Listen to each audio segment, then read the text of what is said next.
사랑하는 여러분, 이스라엘 민족은 약속을 먹고 사는 민족이었습니다. 그 약속을 믿고 출애굽을 해서 40년 동안 광야에서 보내던 그 삶 가운데에서도 그들은 늘 그 약속이 이루어질 것이다 라는 소망을 품고 살았습니다. 그들이 드디어 꿈에도 그리던 그 가나안 땅, 젖과 꿀이 흐르던 그 땅을 바라보면서 요단강 건너편까지 도달을 했습니다. 그런데 이 약속이 실현되려고 하던 그때에 모세가 죽음을 맞이하게 됩니다. 이 모세의 죽음은 큰 일을 앞두고 있던 이스라엘 민족 전체에게 큰 근심을 안겨주었어요. 믿고 따르던 백성들이 한편으로는 이 모세의 죽음을 애도했지만, 그러나 다른 한편으로는 약속의 땅으로 잘 들어갈 수 있을 것인지, 약속이 제대로 이루어지기나 할 것인지 걱정이 앞섰기 때문입니다. 바로 그럴 때에 하나님께서 나타나셨고 여호수아에게 주셨던 말씀이 바로 오늘 우리가 봉독했던 말씀입니다. 특별히 오늘 우리는 이 말씀 가운데서도 6절부터 9절까지에 나오는 말씀을 주목하면서 묵상을 해보려고 합니다. 이 말씀 구절들을 보면 하나님께서는 여호수아를 통해서, 그리고 여호수아를 향해서 강하고 담대하라, 그렇게 세 번이나 되풀이해서 말씀을 하고 계셔요. 세 번이나 되풀이해서 말씀을 하신다는 것은 그만큼 이 여호수아에게도, 그리고 이 이스라엘 백성들에게도 그 마주하고 있던 현실과 상황이 엄중했다라는 그런 의미겠습니다. 자칫하면 마음이 약해지고 자칫하면 낙심할 수도 있던 상황이 바로 그 시대였다라는 이야기입니다. 여러분, 여호수아를 한번 생각해 보면 그 마음이 얼마나 부담이 컸겠습니까? 모세는 가고 목전에는 지금 가나안 땅이 펼쳐져 있기는 하지만 온 이스라엘 백성들이 자신만 바라보고 있는 것이지요. 그런데 여호수아는 지금 모세처럼 할 자신은 없는 겁니다. 39년 전에 젊었을 때 한번 들어가 본 땅이기는 했어요. 그렇지만 책임을 지고 있지 않을 그때에는 자신만만하게 여호와 앞에 그 여호와 하나님께서 우리에게 붙여주신 땅이라고 모세 앞에서 그렇게 보고하기는 했지만, 그러나 이제 모세 없이 자신이 모든 것을 결정해야만 한다, 이렇게 생각을 하고 나니까 그 무게가 상상을 초월했던 것이지요. 그래서 여호수아는 불안했던 겁니다. 자신이 없고 또 불안을 느꼈던 이 여호수아의 모습 속에서 어쩌면 우리들은 이 코로나라고 하는 엄청나고 엄중한 도전 앞에서 한 해를 살아왔던 우리들의 모습을 엿볼 수 있기도 할 것 같습니다. 여러분, 혹시 여러분들 중에 2021년 1월 3일 우리 신년 주일에 하나님께서 우리 영신교회에 주셨던 말씀이 어떤 말씀인지 기억나시는 분이 계실까요? 있으면 좋겠어요. 그 당시에는 어떤 상황이었는가 하면 수도권 사회적 거리두기 2.5단계가 적용되고 있던 때였습니다. 물론 지금하고는 조금 다른 시스템이었습니다. 2.5단계는 대단히 엄중한 상황이었지요. 그때 교회는 영상 예배를 준비할 수 있는 필수 인력을 제외하고는 성도님들은 모두가 다 비대면 예배를 드려야만 했습니다. 성탄 전야 행사도, 그리고 성탄 예배도, 그리고 송구 영신 예배까지도 모두 다 영상으로만 드리고 난 후에 우리가 새해 첫 주일을 맞이하게 되었던 겁니다.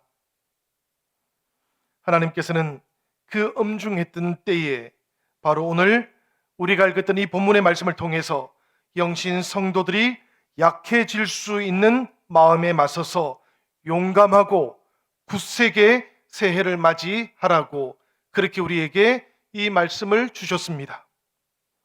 1월 17일부터 10%까지 현장 예배가 허락이 되었어요.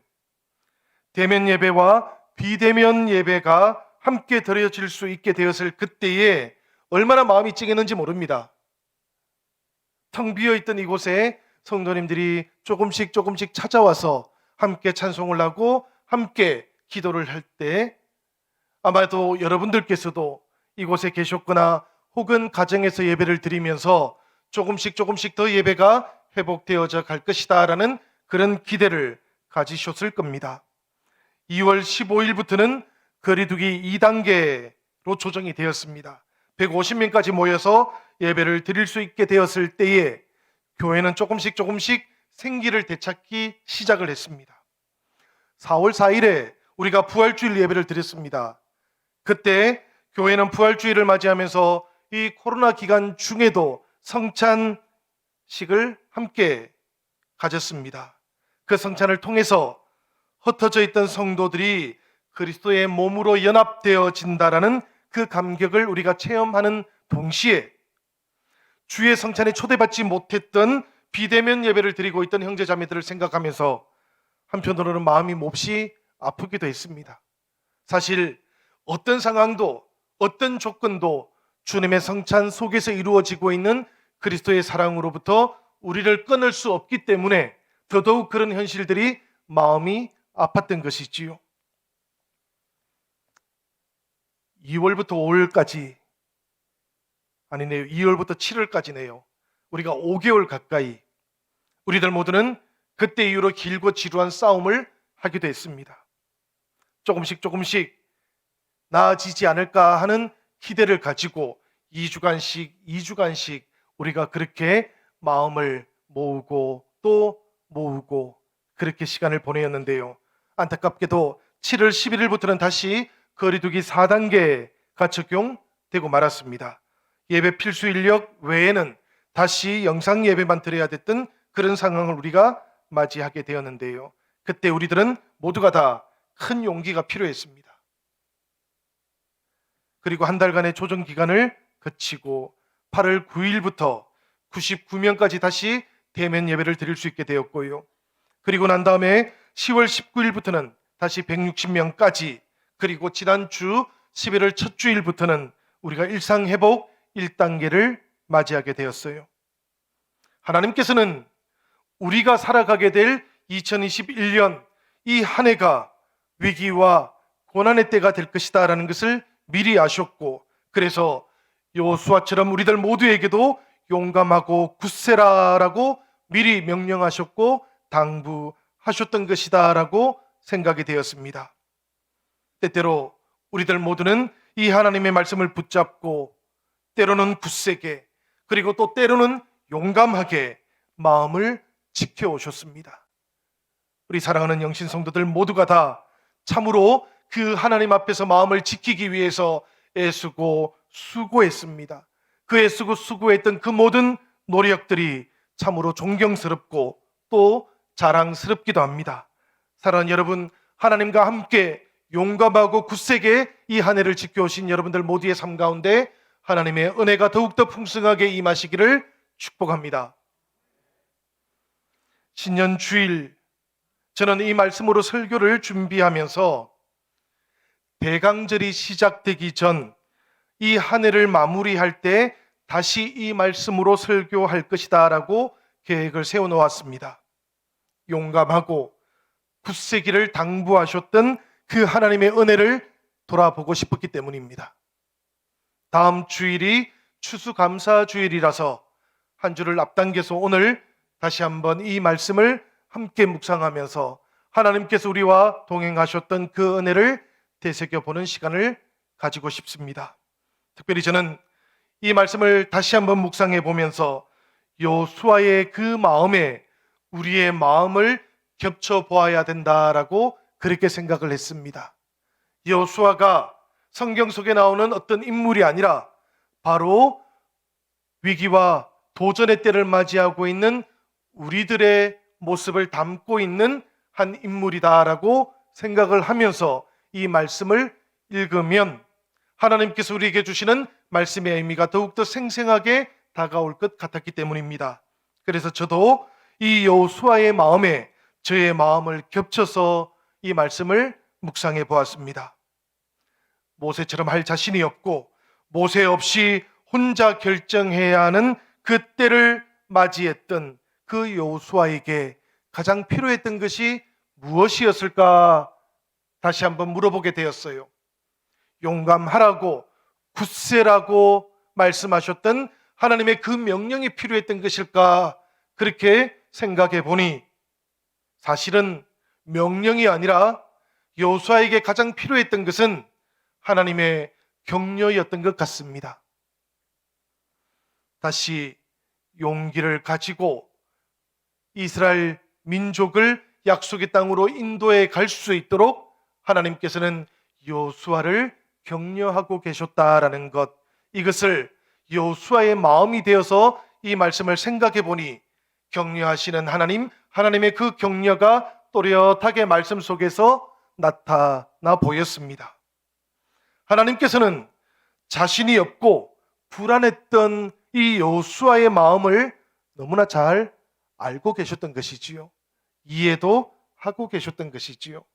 그래서 오늘 이 말씀을 보면 하나님께서는 처음으로 여호수아에게 직접 말을 거십니다. 여러분, 이때가 처음이에요.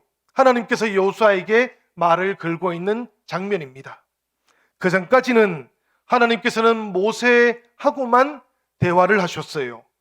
모세하고만 대면을 하고 하나님의 말씀을 전해 주었고, 여호수아는 하나님의 종이 아니라 모세의 수종이었다라고 그렇게 성경은 우리에게 알려주고 있는데, 그러니 여러분 한번 이것을 생각해 보시기를 바라요.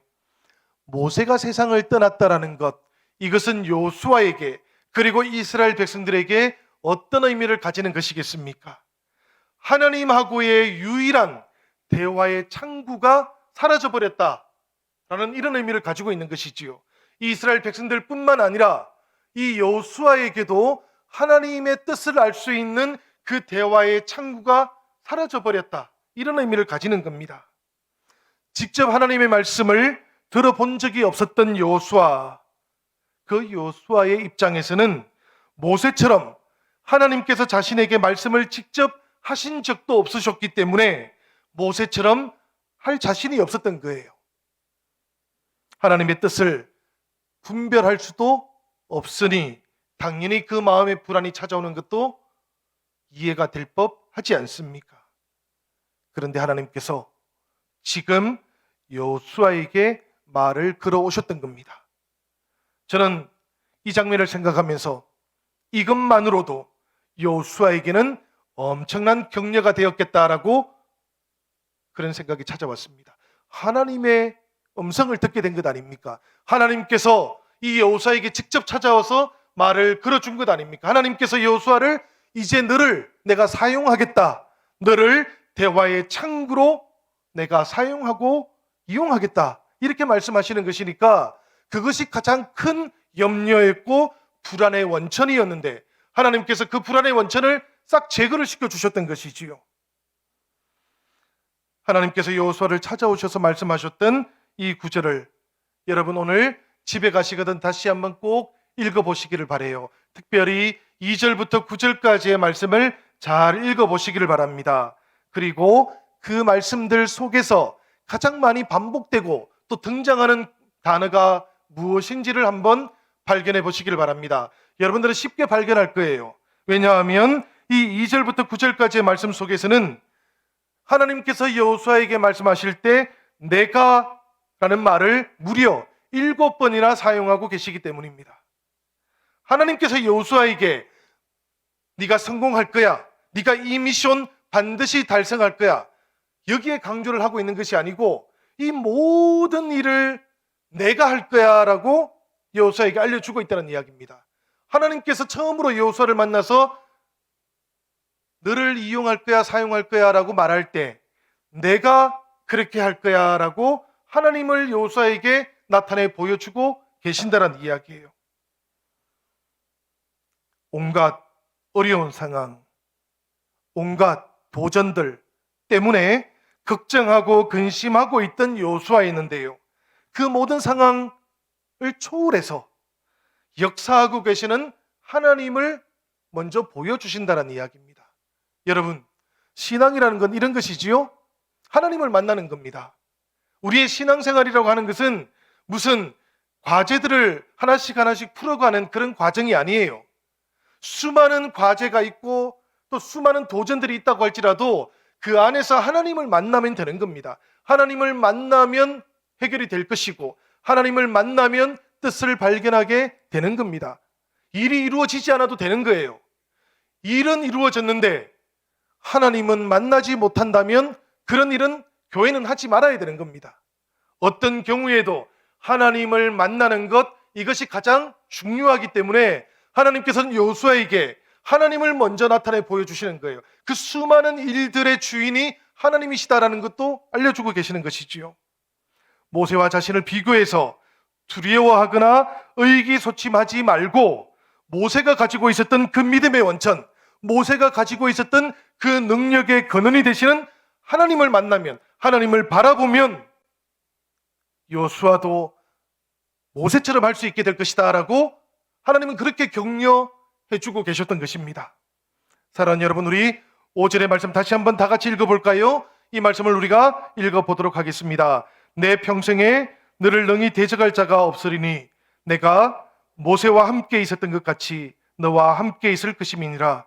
내가 너를 떠나지 아니하며 버리지 아니하리니. 아멘.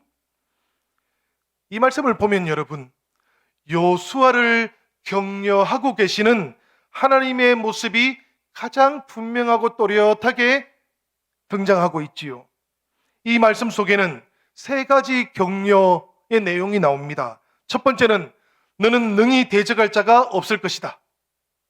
두 번째는 내가 모세와 함께 있었던 것 같이 너와 함께 있을 것이다.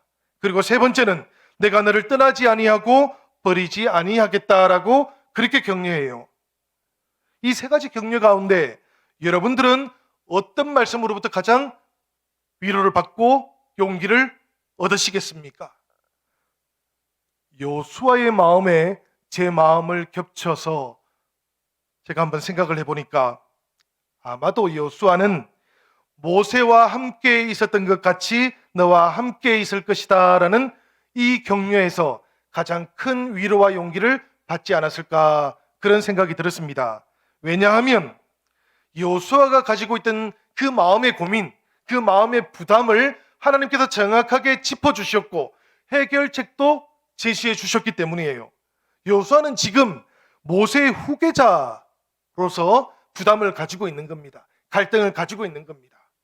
그런데 하나님께서는 모세와 함께 있었던 것처럼 너와 함께 있을 것이다, 이렇게 말씀하시니까 이 한마디 말씀으로 여호수아가 용기 백배 할 수 있게 된 것이지요. 여러분, 저는 이런 생각을 합니다.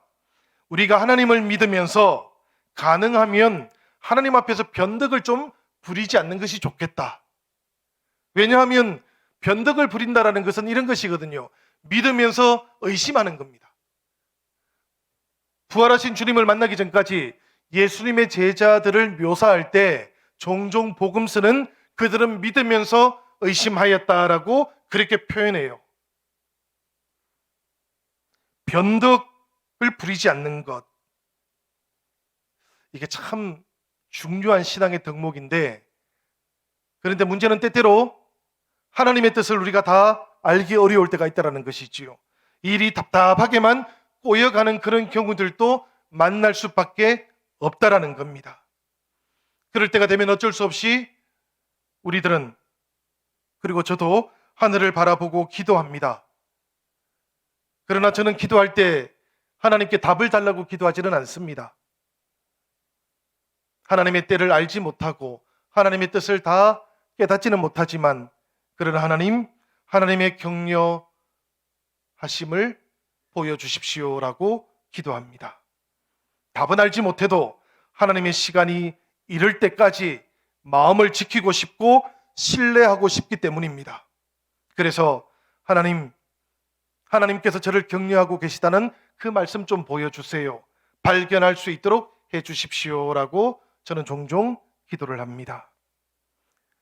여러분, 루마니아 그 독재 시절에 신앙의 박해를 받았던 범브란트라는 목사님이 계셔요. 이분이 신앙의 박해를 받아서 감옥에 오랫동안 갇혀 계셨는데, 그 감옥에 갇혀 있는 동안 때때로 성경을 읽으시다가 두려워하지 말라라는 말씀을 만났습니다. 자주 만났어요. 그러다 보니까 이분이 조금 궁금해졌습니다. 도대체 성경 속에는 두려워하지 말라라는 이 말씀이 몇 번이나 나오는 것일까? 감옥에서 딱히 할 일이 없었습니다. 그래서 창세기부터 요한계시록까지 읽으면서 두려워하지 말라라는 이 단어를 찾아보기 시작했어요. 숫자를 헤아려 보기 시작했는데 루마니아어로 기록되어 있는 그 성경 속에 두려워하지 말라라는 이 말이 정확하게 365번이 등장하더랍니다. 특별히 그런 뜻을 가지고 기록되어 있는지는 모르겠지만 이 범브란트 목사님은 이것을 발견하고는 너무나 경이로운 경험을 하게 되었다 그래요. 365일 하나님께서는 단 하루도 낙심하지 않고 실망하지 않고 지치지 않도록 하시기 위해서 성경 속에 두려워하지 말라라는 이 말씀을 365번이나 넣어두고 있는 것은 아닐까라는 그런 생각을 하게 되었기 때문입니다. 사랑하는 여러분, 우리가 살아가는 동안 이 시대와 이 시대의 환경을 생각해 보면 꼭 코로나 상황이 아니라고 할지라도 우리들은 실패를 경험하게 되는 수많은 이유들을 안고 살아갑니다. 우리들 주변에 실패를 만들어 갈 수밖에 없는 조건들이 너무나 많이 있다라는 그런 이야기예요. 꾸준하고 성실하게 간절한 마음으로 노력을 한다고 할지라도 사람들과 환경이 이 노력을 뒷받침해 주지 못할 때가 참 많다는 이야기입니다. 그래서 이 시대는 어쩌면 격려해 주는 일이 다른 어느 때보다 더 필요해진 시대이기도 한데요. 그런데 이런 우리들의 필요와는 달리 실패의 위험이 그 어느 때보다 많아지다 보니까 경쟁도 더 치열해진 겁니다. 경쟁이 치열해지다가 보니까 서로 비판하거나 비난하는 것은 쉽지만 격려해 주는 것은 점점 더 어려워지는 것이지요. 격려가 더 필요해지고 있지만 격려하기는 점점 더 어려워지는 시대를 우리가 살아가고 있다는 이야기입니다. 여러분 어떻게 해야 되겠습니까? 우리가 사람으로부터 격려받지 못하고 위로받지 못한다면 우리가 어디로부터 이 격려를 얻어야 될까요? 당연히 하나님으로부터 위로를 받아야 되고 격려를 받아야 될 줄로 믿습니다. 그래서 저는 또 이렇게 기도합니다. 하나님, 아주 조그만 것이라도 하나님의 칭찬이 필요하고 하나님의 격려가 필요합니다. 하나님, 저의 손을 붙잡고 염려하지 말라고, 근심하지 말라고 그렇게 말씀해 주시기를 원합니다. 사랑하는 여러분, 놀랍게도 그렇게 기도하면 하나님께서는 거의 대부분 오래 걸리지 않아서 이렇게 격려를 해 주십니다. 격려의 말씀을 만나게 돼 주십니다. 왜 그런가 하면 성경 속에 두려워하지 말라는 하나님의 격려의 말씀, 위로의 말씀이 너무 많기 때문에 그래요. 기도하고 성경을 열고 말씀을 만나면 그 안에서 금방 우리들은 하나님의 음성을 들을 수 있다는 이야기입니다. 우리가 격려가 필요하지 않습니까? 위로가 필요하지 않습니까? 사람으로부터 위로를 듣지 못하고 사람으로부터 격려를 듣지 못하게 될 때에 용기를 잃어버리고 낙심을 하게 되면서 참으로 이상한 것은 하나님을 찾지 않는다라는 겁니다. 성경을 열지 않는다라는 겁니다. 그 안에 하나님의 말씀이 있고 우리를 위로하고 격려하시는 하나님의 음성이 있는데도 불구하고 사람으로부터 우리가 위로를 받고 격려를 받지 못하면 하나님께도 우리가 격려받고자 하지 않는다라는 아주 이상한 본성과 경향을 사람들은 가지고 있는 것이지요. 여러분, 이럴 때에 더욱더 하나님께 기도하시기를 바랍니다. 하나님, 저를 격려해 주십시오라고 그렇게 기도하시기를 바랍니다. 하나님께서는 반드시 우리를 위로하시고 격려해 주시고 만나 주십니다. 그 근심하고 불안해하고 있던 여호수아에게 특별한 자격과 조건이 없었지만 하나님께서 말을 걸어 주셔요. 모세와 같이 내가 너와 함께 하겠다라고 그렇게 힘을 주시는 것입니다. 때때로 어떤 것들은 오래 걸렸습니다. 30년이 걸렸던 기도의 제목도 있었어요. 어떤 것들은 그보다 더 오래 걸렸던 것도 있습니다. 40년이 넘게 걸렸던 것도 있었습니다. 그렇지만 하나님께서는 그 간절하고 오래된 기도도 들어주셨습니다. 지금은 이 기도의 문이 조금 열려서 제가 아직은 여러분들에게 말씀을 드리지를 못합니다만은 조만간에 제가 여러분들에게 말씀을 드릴 수 있을 것 같습니다. 제 개인적인 기도의 제목이지만 40년이 걸린 기도가 응답되는 그런 역사도 있습니다. 여러분, 사람들이 격려 대신에 비난하거나 공격을 할 때, 심지어는 나에게 그런 모습이 실제로 있다고 할지라도 낙심하지는 마시기를 바랍니다. 용기를 잃어버리지도 않으시기를 바랍니다. 누구에게나 연약함이 있고 누구에게나 부족함은 있는 겁니다. 그렇지만 하나님께서 그런 우리들을 위로하시고 격려하시고 힘을 주신다면 여러분, 우리가 낙심해야 되는 이유는 없는 겁니다.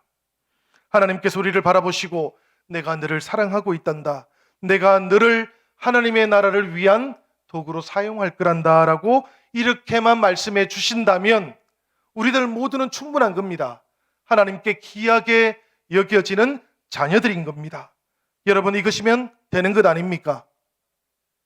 하나님께서 우리를 귀하게 여겨 주신다면 여러분, 우리도 우리 자신을 향해서 낙심할 이유를 가지고 있지 않은 겁니다. 우리가 여러 가지 나 자신의 허물도 있고 연약함도 있다는 것을 알고 있지만 그래도 그것이 낙심하거나 용기를 잃어버릴 이유는 되지 않는다는 이야기입니다. 왜냐하면 하나님께서 우리를 귀하게 여기고 계시기 때문입니다. 하나님께서 우리를 소중하게 여기고 계시기 때문이에요. 그래서 하나님께서는 성경 속에서 끊임없이 너희가 너희를 귀하게 여기는 것도 필요하다라고 말씀하시는 겁니다. 여러분, 자만하거나 교만하거나 자기를 자랑하라는 이야기가 아니에요. 우리는 하나님 앞에서든 사람들 앞에서든 스스로 자랑할 것은 별로 많지가 않습니다. 그렇지만 하나님께서 나를 귀하게 여기시고 하나님께서 나를 통해서 생명을 살리고 하나님의 나라를 이루어 가시겠다고 그렇게 말씀해 주신다면 우리가 사람들 앞에서 하나님 앞에서 자랑할 것도 있는 것 아닙니까? 우리가 자기를 향해서도 격려할 것도 있는 것 아닙니까? 나의 귀함이 나 자신으로부터 나오는 것이 아니고 하나님께로부터 나오고 있는 것이라면 이것은 우리가 자랑할 수 있는 것 아니겠습니까? 이것을 우리가 귀하게 여겨야 되는 겁니다. 이것을 귀하게 여기고 자기를 향해서도 격려할 줄 알아야 되는 것이고요. 이것을 귀하게 여긴다면 우리 사랑하는 지체들 서로를 향해서도 우리가 격려할 수 있어야 되는 겁니다. 여러분, 격려하는 것과 칭찬하는 것은 조금 다른 것이라 그래요. 이게 얼핏 생각하면 참 비슷합니다만은 그러나 한번 생각들을 해보시기를 바라요. 칭찬이라고 하는 것은 우리가 잘했을 때, 성공했을 때 할 수 있는 겁니다. 그런데 격려는 어떻습니까? 오히려 격려가 필요할 때는 우리가 실수했을 때 아닙니까? 우리가 잘못했을 때 더 필요한 것이 격려하는 겁니다. 우리가 때때로 넘어졌을 때 우리는 격려받기 원하는 것이지요. 칭찬이라고 하는 것은 마음에 들 때 할 수 있습니다. 우리가 어떤 사람을 보니까 마음에 참 들어요. 아, 저 사람 참 좋은데, 참 마음에 드는데, 그때는 자연스럽게 칭찬이 나옵니다. 그런데 어떤 사람을 보니까 마음에 들지 않아요. 아, 나하고 안 맞네, 결이 다르네, 가까이 하지 말아야지. 이건 칭찬을 생각할 때 그렇습니다. 그런데 격려를 생각하면 좀 다릅니다. 격려는 마음에 들지 않음에도 불구하고 할 수 있는 것입니다. 마음에 들지 않는 우리 지체들이 있지 않겠습니까? 왜 없겠습니까? 그러면 안 되지만 있을 수 있잖아요. 그런데 여러분, 성경은 칭찬뿐만 아니라 우리 지체들을 향해서 서로 격려하라 라고 말씀하십니다. 격려하는 것을 통해서 사람이 회복되고 꽃이 피고 열매가 맺을 수 있다라고 그렇게 말씀하셔요. 우리 예수님께서 사람들을 회복시키고 세우셨을 때 사용했던 방법이 바로 이 격려였습니다. 예수님께서는 죄인들을 찾아가서 그들을 격려하셨지 않습니까? 예수님께서는 연약한 사람들을 돌보실 때 이 격려하는 방법을 사용하셨던 것 아닙니까? 이것을 통해서 이렇게 세우셨던 것이지요. 이것을 통해서 회복시키셨던 것이지요. 우리가 마음이 불편한 사람을 만나면 칭찬은 못해도 격려는 할 수 있는 겁니다. 여러분, 오늘 이 예배가 끝나시고요, 오늘 이 예배 자리에 있는 우리들 서로서로 누군가를 향해서는 격려하는 마음으로 꼭 인사를 나눌 수 있으면 좋겠습니다. 미루지 마시기를 바랍니다.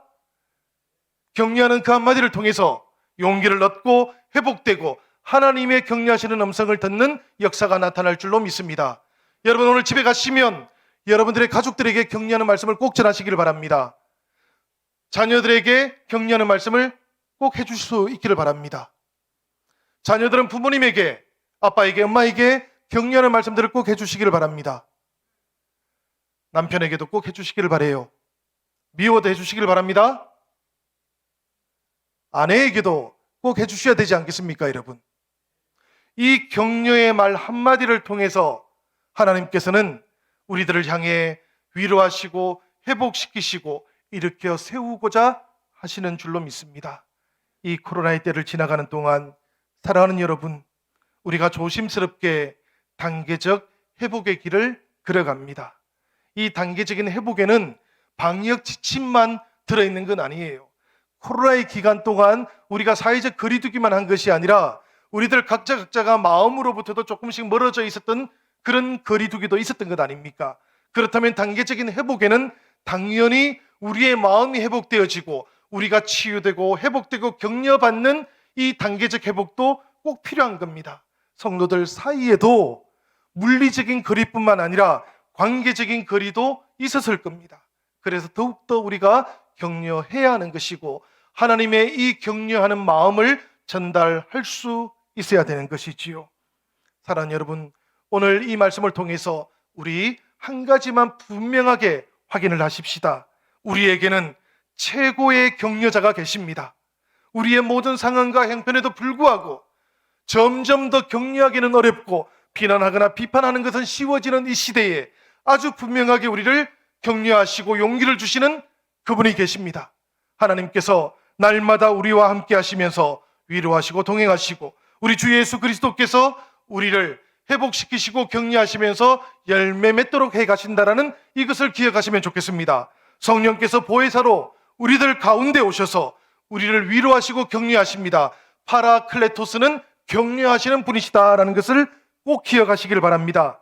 그분이 우리를 있는 모습 그대로 받아주셨고 그분이 자신 없어하는 우리들을 향해서도 오늘 위로하시고 격려하시면서 두려워하지 말라고 그분의 의로운 오른손으로 우리를 붙잡고 동행하고 있다고 성령의 호흡을 우리에게 불어넣어 주셔서 이 코로나의 기간들 동안 걸어가는 그 모든 길에 함께 동행하고 계시다고 그렇게 말씀하고 계시는 것입니다. 여러분, 이 성령의 호흡이 우리의 호흡이 되어서 우리 지체들에게도 함께 격려하며 함께 주님의 손을 붙잡고 일어서는 우리 영신교회 주님의 공동체가 되기를 주님의 이름으로 간절히 축원합니다.